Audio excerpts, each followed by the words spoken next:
This video is going to show you how to use your graphing calculator to create a box and whisker plot and also a scatter plot.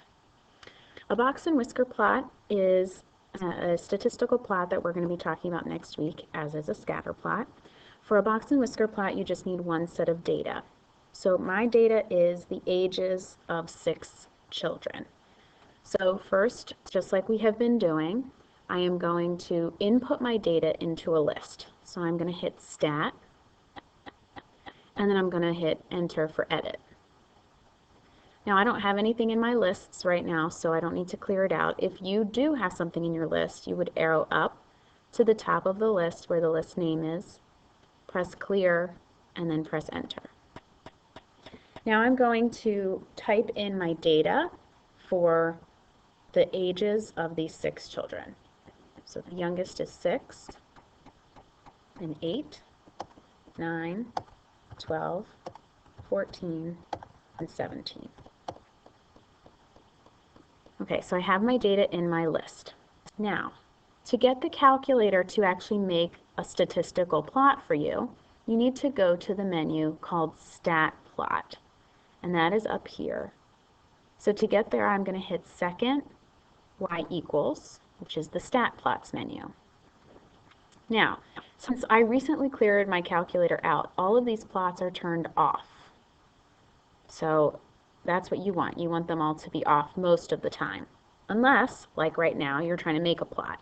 So what I have to do is I have to turn this plot on. So I'm going to press 1. And right now you can see that off is highlighted. What I want is I want to highlight the on. So it's my cursor's on the on. I'm just going to press Enter. And now it's on. Now I'm going to arrow down to the type that I want. Now you can see there's different types of graphs that the histogram can make, that the calculator can make, including histograms, box and whisker plots, scatter plots, line graphs, and so on. There's 2 different box and whisker plots. The first one that you see, and you have to arrow over to get there, the first one that you see includes outliers. It will adjust your box and whisker plot for outliers. This second one will not. But I know for my distribution I don't have any outliers, so I'm not going to worry about that. Most of the time you probably won't need to worry about outliers. So I'm going to get my cursor to there, and I'm going to press Enter to select it. Now it automatically picks L1 as the list where it will get the data or the X's from. So that's already set. If you put your data into a different list, you would need to arrow down here and put in which list you used. But I already used list 1, so I'm good. Okay, now the box and whisker plot is going to show up on our graph. But if I click graph right now, you can see that we can only see a piece of it because the window is set to the wrong thing, basically. We can see from -10 to +10 on both axes, but that doesn't really help me for this box and whisker plot. So I could try to adjust the window myself, or I can hit zoom number 9. If I arrow down to 9, which I don't have to do, but just to show you what it says, zoom number 9 is zoom stat, zoom statistics. So if I pick number 9, you'll see that it will automatically zoom to fit my box and whisker plot. So this is what a box and whisker plot looks like if you're not familiar with one. It has a box and it has whiskers that go out to the sides. The whiskers start and extend to the extremes, the smallest number in your data set and the largest. The box is around the quartiles, and the line in the middle is your median. Now right now it's hard to tell what those numbers actually are. If you hit the trace button, which is right here next to graph, you'll see a cursor appears right here, and down here at the bottom it tells me my median is 10.5. If I then use my arrow keys to arrow over, it'll tell me my third quartile is 14, and it'll tell me my maximum value was 17. If I arrow back to the other side, it'll tell me Q1 is 8, that's my lower quartile, and the minimum value in my data set was 6.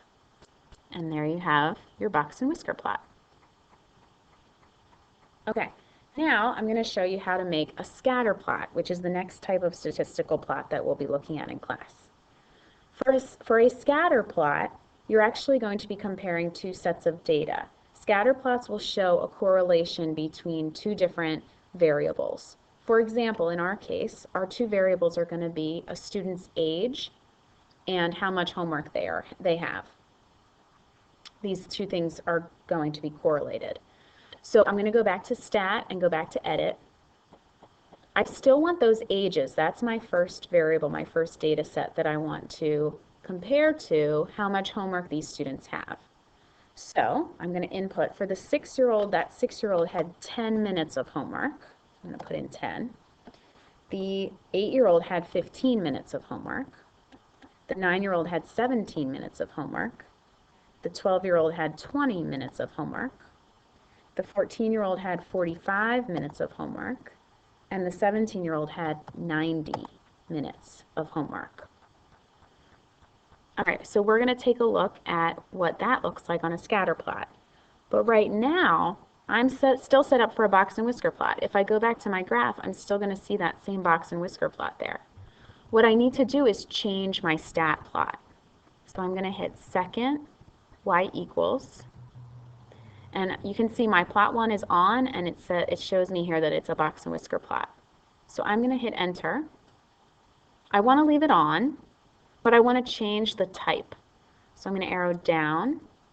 And this very first one where my cursor is right now, that is a scatter plot. So I'm going to press enter. It automatically brings up X list and Y list. Remember, there's two sets of data that we're going to be comparing in a scatter plot. So my X list is set to L1 and my Y list is set to L2. And then the mark, you can change what the actual dots on your scatter plot look like, but I like the one that's already selected, so I'm going to keep it. Okay, so now if I hit graph, you can see that you can barely see right up here there's one of my pieces of data, but I'm not seeing most of the data. So just like before, I'm going to hit zoom number 9, zoom stat. And the window will automatically show me all of my data. So now you can see this is a scatter plot. And if you remember anything about scatter plots from an earlier class, this is showing a positive correlation. As the age of the child goes up, the amount of homework they have also tends to go up. So this is a positive correlation. We'll be talking more about all of this in class. A couple of things I want to point out, though, about this, since we're going to be using the stat plots quite a bit in class. Next time I want to go into my calculator and do something different. Let's say, for example, that I want to graph a line. If I go into y equals and I type in my line is 2x plus 5, for example, and then I try to go to the graph, you'll see I still have my scatter plot there, and my window is all set for my scatter plot. So there's a couple things that I might want to do. One option would just be to clear the memory of the calculator, and I'll go through how to do that in a minute. The other things that I can do is I want to turn that stat plot off. I don't want to see these scatter plot points anymore.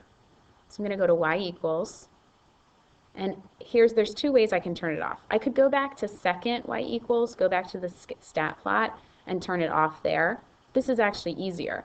I see that plot 1 is highlighted. That means that plot 1 is currently on. If I arrow up to plot 1 and press enter, I can turn plot 1 off. And now when I go to my graph, the points are gone.